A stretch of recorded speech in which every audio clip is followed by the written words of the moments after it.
بسم اللہ الرحمن الرحیم۔ السلام علیکم میرے محترم بھائیوں اور بہنوں۔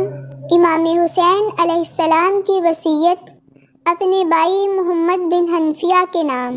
حضرت امام حسین علیہ السلام جس وقت مدینہ منورہ سے مکہ معظمہ روانہ ہوئے، انہوں نے اپنے بھائی محمد بن حنفیہ جو امیر المومنین حضرت علی علیہ السلام کے فرزند ہیں کے نام ایک وصیت نامہ لکھا، جو معروف بزرگ عالم دین سید ابن طاؤس نے نقل کیا ہے۔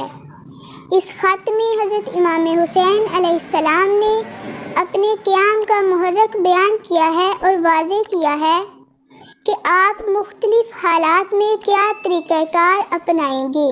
اس کے علاوہ امام علی مقام نے ان باطل محرکات کی جانب بھی اشارہ کیا ہے جو انسان کو اکساتے ہیں اور شہوات اور نفسانی خواہشات کی تکمیل کے لیے جنگ پر آمادہ کرتے ہیں، لیکن مردان حق ہمیشہ ایسے محرکات سے پاک ہوتے ہیں۔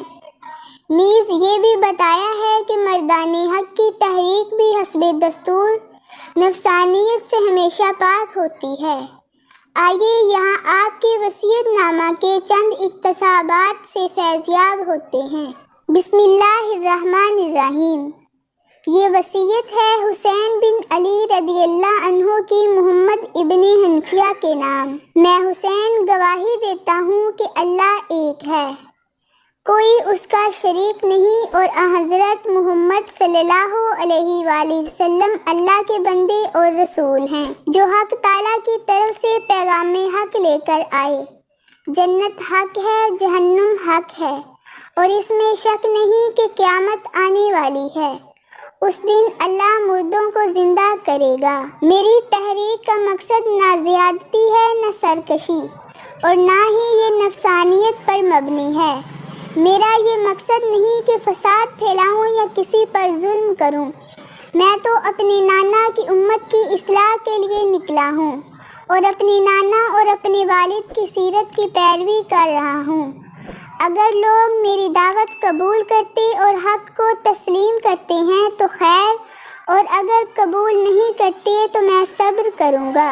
میرے بھائی، یہ میری وصیت ہے تمہارے لیے۔ میں صرف اللہ سے توفیق کا طلبگار ہوں، اسی پر میرا بھروسہ ہے اور اسی کے پاس ہمیں لوٹ کر جانا ہے۔ ان مطالب پر ہمیں واقعتاً غور و فکر کی ضرورت ہے۔ ان میں امام علی مقام علیہ السلام کا مقصد، مشن اور ہدف واضح طور پر نظر آتا ہے۔ ان جری اور سرفروش مردان حق کو ہمارا سلام ہو، جنہوں نے ساحل فرات پر اپنی چراغ زندگی کو گل کر کے قندیل اسلام کو فروزہ رکھا تاکہ اس کی تابانی سے بزم کائنات روشن رہے۔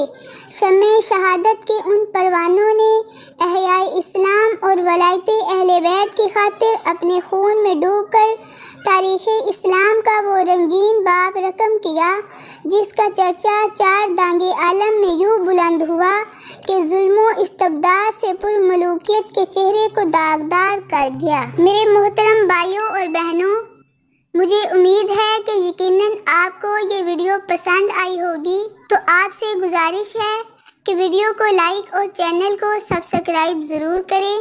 اللہ تعالیٰ مجھے اور آپ کو دونوں جہاں میں کامیابی عطا فرمائے۔ آمین ثم آمین۔ اللہ حافظ۔